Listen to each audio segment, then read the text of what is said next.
Assalamualaikum warahmatullahi wabarakatuh. Selamat pagi, sahabat Bincang Ramadan. Pada kali ini kita akan menyampaikan materi pemberdayaan ekonomi umat. Apa kabar sahabat semua?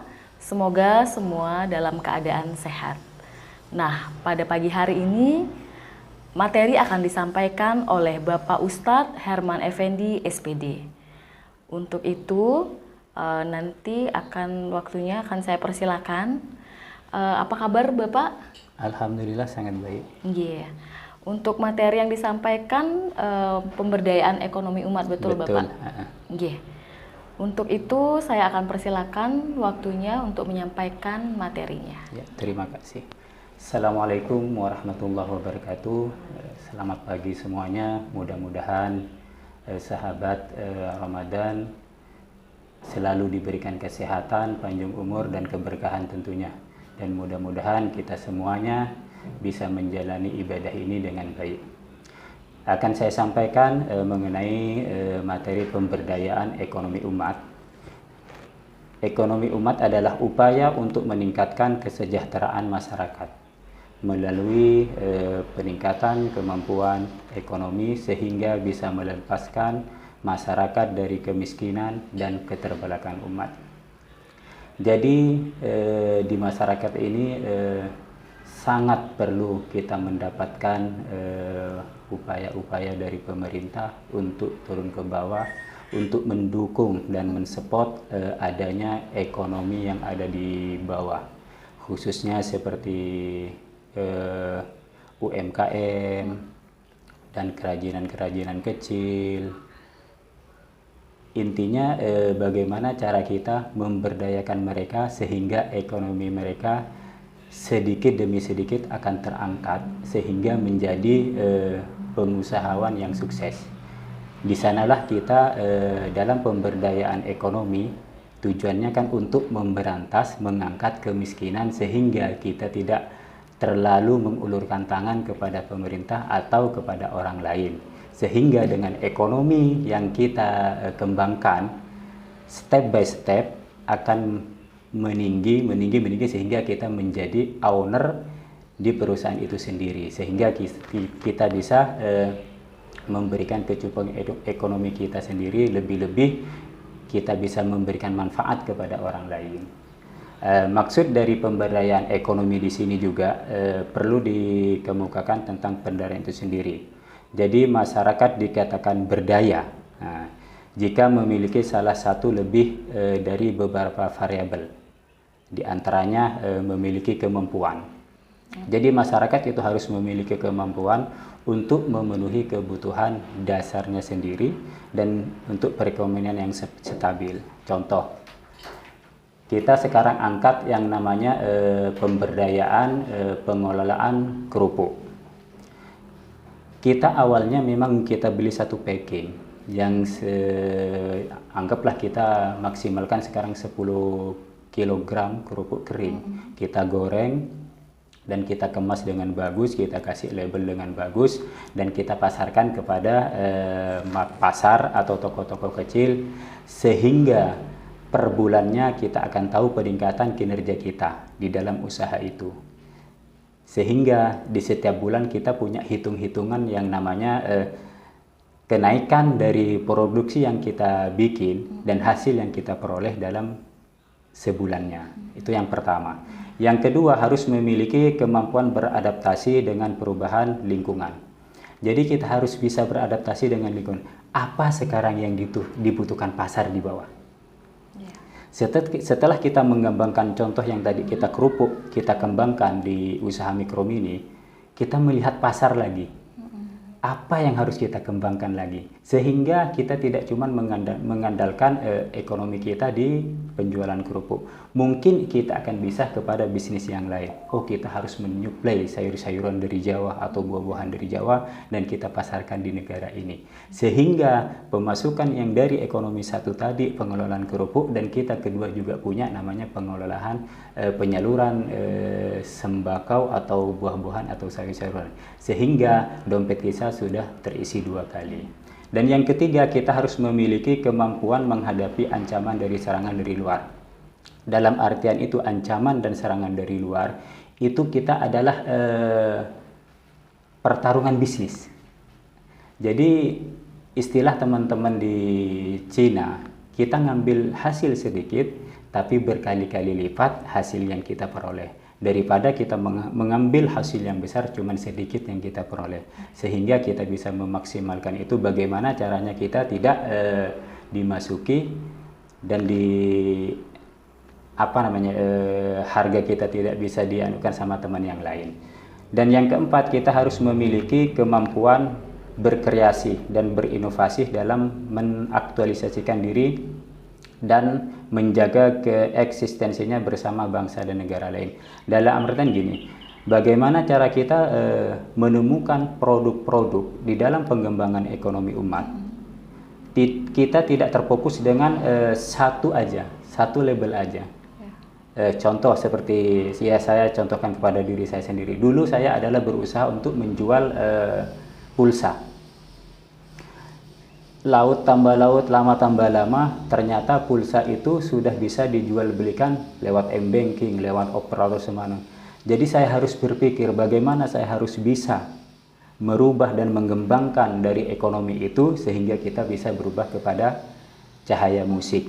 Contoh ini, dari cahaya musik saya menyebarkan lagi kepada aksesoris kerajinan silver yang saya kirim ke Denpasar, ke Gianyar.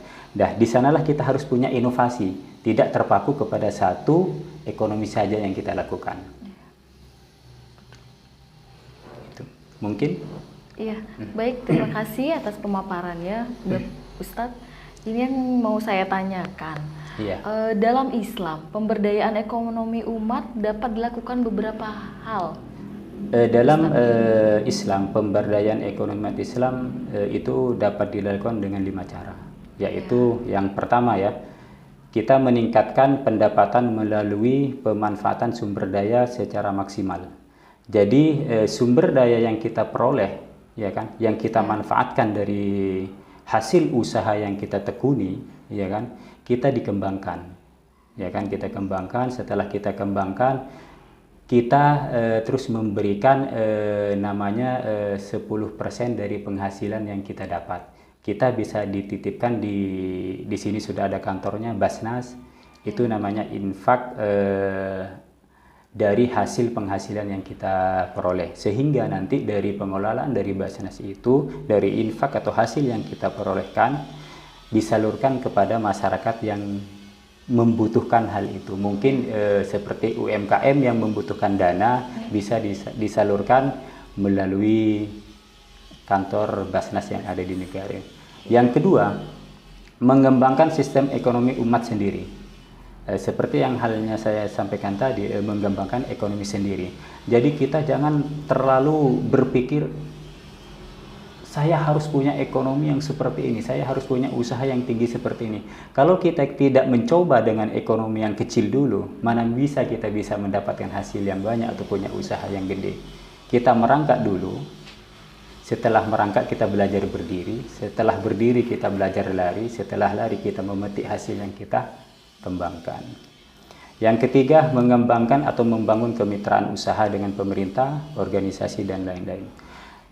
Setelah kita punya usaha, yang kita kembangkan, yang kita majukan adalah kita bagaimana cara kita mempunyai mitra kerja, sehingga barang yang kita kelola, yang kita kembangkan, jadi kita berikan kepada mitra itu.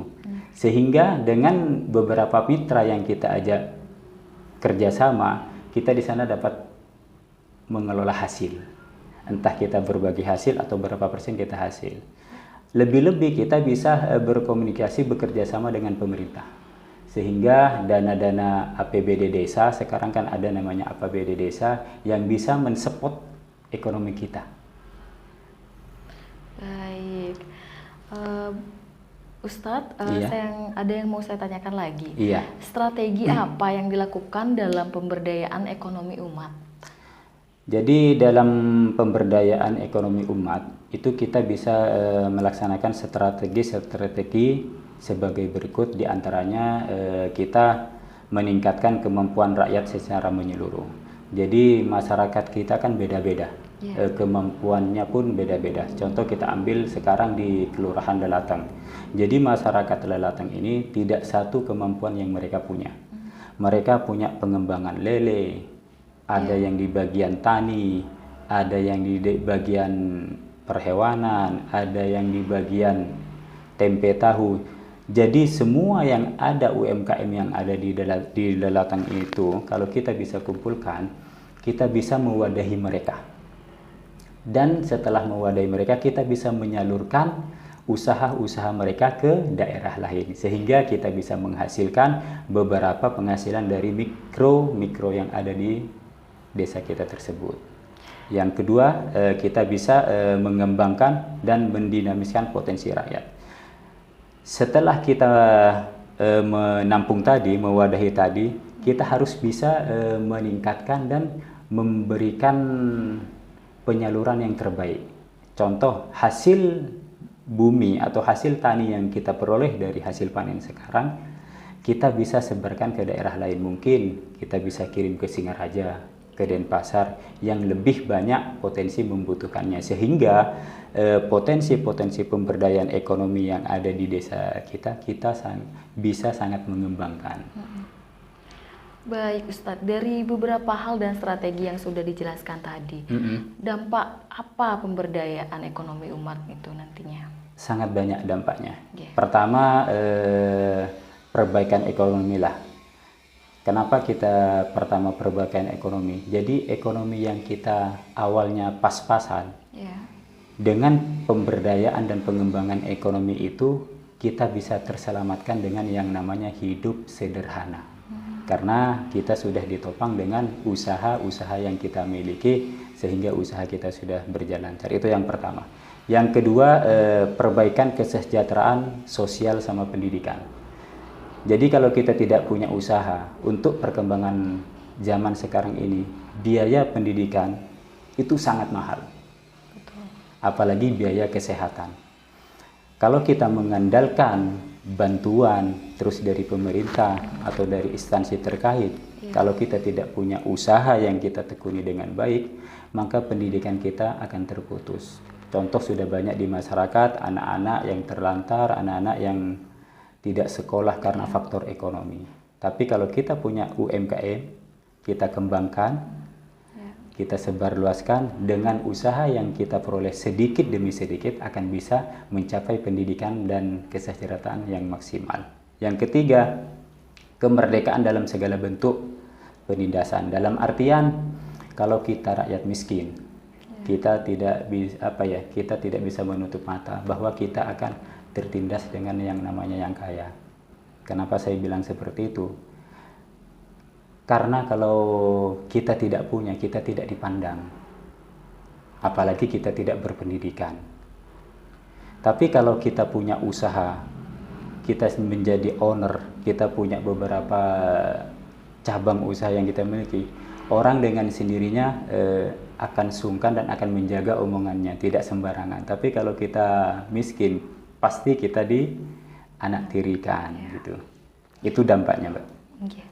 Berarti contoh apa yang bisa dilakukan bagi masyarakat untuk pemberdayaan ekonomi umat ini? Banyak sekali contohnya. Mungkin yang saya dapat ambil untuk pengembangan usaha mikro, ya. Semenjak UMKM kita dikumpulkan oleh Bupati yang lama di Jemberana ini, itu banyak dampak positif sekali. Jadi yang dulunya awalnya UMKM ini di rumah masing-masing, setelah pemerintah itu sangat perhatian dan sangat mendukung dengan adanya UMKM yang ada di Jemberana, dikumpulkan dan sering dibuat event-event di setiap minggu, setiap bulannya. Event-event terpenting itulah di sana kita dikumpulkan dan di sana UMKM terangkat, Mbak. Jadi sehingga banyak ternyata usaha-usaha masyarakat yang ada di Jemberana ini naik daun, sehingga dari masakan kampung, jajan kampung, apa semuanya itu terangkat dengan sendirinya. Dan sekarang teman-teman yang saya tanya kemarin sudah dari biasanya penghasilan cuman 1 bulan 1 juta itu sudah meningkat. Itu contoh yang pertama. Yang kedua, Kita bisa memperdayakan melalui zakat produktif. Seperti yang tadi saya sampaikan, alhamdulillah syukur kepada Tuhan Yang Maha Esa, di Jemberana ini kita punya namanya kantor Basnas, yang mana pengelolaannya itu adalah untuk menampung semua yang berinfak, yang punya yang kewajibannya membayar zakat dan semuanya itu ditampung di Basnas itu, sehingga dari kantor Basnas itu merekalah yang mendata dan menyalurkan dari hasil yang infak atau hasil kerja kita yang 10% itu dikelola dengan baik. Itu sangat mendukung usaha-usaha mikro mini. Contoh saya adalah orang yang mungkin dan sangat pernah dibantu oleh Basnas. Saya sendiri dulu waktu saya baru mau merintis Cahaya Musik. Alhamdulillah dengan bantuan Basnas itu sehingga Cahaya Musik bisa berubah seperti itu. Itu dampak yang sangat saya nikmati dan saya rasakan. Yang ketiga mungkin dengan adanya itu kita bisa meningkatkan sumber daya SDM masyarakat itu. Jadi yang awalnya tidak tahu dengan manajemen pemberdayaan ekonomi umat, sehingga bisa mengetahui pentingnya, disinilah pentingnya ekonomi umat. Itu biar tidak cuma mementingkan diri sendiri, lebih-lebih kita itu bisa bermanfaat dan berguna bagi masyarakat halayak. Itu yang tujuan intinya, bisa berguna bagi masyarakat lain. Baik, sudah ini Bapak Ustadz, ada lagi pemaparannya? Mungkin ini untuk ada pesan yang saya sampaikan kepada sahabat-sahabat Ramadan semuanya, baik yang ada di rumah maupun di mana, kita jangan sampai mati di dalam berkarir. Dalam artian kita harus mengembangkan potensi-potensi yang ada pada diri kita. Contoh kita, apabila kita punya penghasilan setiap bulan nih, contoh kita punya penghasilan 1 juta, kita hanya status karyawan. Jangan sampai seumur hidup kita berpikir untuk menjadi karyawan, karena selamanya akan kita cuma hanya bisa menghasilkan 1 juta itu. Kita harus naik level sedikit, bagaimana cara saya untuk tidak menjadi karyawan lagi sehingga saya bisa menciptakan karyawan. Dari dana yang kita hasilkan setiap bulannya itu 1 juta, kita kembangkan bagaimana caranya kita biar menghasilkan lebih dari 2 kali lipat atau 3 kali lipat, sehingga kita bisa menciptakan lapangan pekerjaan dan bisa kita memberikan manfaat kepada orang lain, dan kita juga bisa mengurangi pengangguran yang ada di negara kita. Jadi untuk sahabat Ramadan, jangan berputus asa, kita kembangkan usaha yang kita miliki, walaupun itu nilainya kecil. Kalau kita bersabar dan bertahap untuk mengelola pengembangan ekonomi kita, insya Allah kedepannya kita akan menjadi owner, kita akan menjadi sukses dalam pengembangan ekonomi yang kita miliki. Mungkin itu yang dapat saya sampaikan kepada sahabat Ramadan. Apabila ada salah, mohon dimaafkan. Mudah-mudahan apa yang saya sampaikan bisa bermanfaat, khususnya bagi diri saya sendiri dan khususnya bagi masyarakat. Mudah-mudahan kita semuanya diberikan kesehatan, panjang umur, keberkahan rezeki, sehingga rezeki yang kita dapat kita bisa memberikan kemaslahatan bagi umat lainnya. Terima kasih. Wabillahi taufiq wal hidayah. Wassalamualaikum warahmatullahi wabarakatuh. Baik, terima kasih Ustadz Effendi sudah menyampaikan materi dengan sangat jelas, dan semoga apa yang sudah disampaikan dari Ustadz Herman Effendi SPD akan dapat menginspirasi dan berguna untuk masyarakat, utamanya dalam pemberdayaan ekonomi umat. Demikian acara pada pagi hari ini. Saya sampaikan terima kasih atas perhatiannya, dan wassalamualaikum warahmatullahi wabarakatuh. Waalaikumsalam warahmatullahi wabarakatuh.